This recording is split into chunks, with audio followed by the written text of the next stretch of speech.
Good morning everybody, it's Judd from Innovative Marketing and I'm going to show you how to install your new email signature.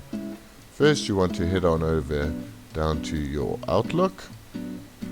From there you would have received an email from us that has your new email signature right here in the body of your email. You're going to want to copy that. I say Control C. From there go over to File, Options, Mail, Signature.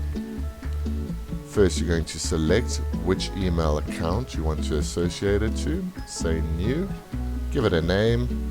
I'm just saying Test for interest sakes.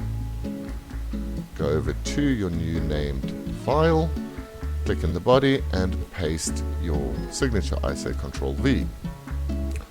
Once it has been pasted, just head on over and say Save.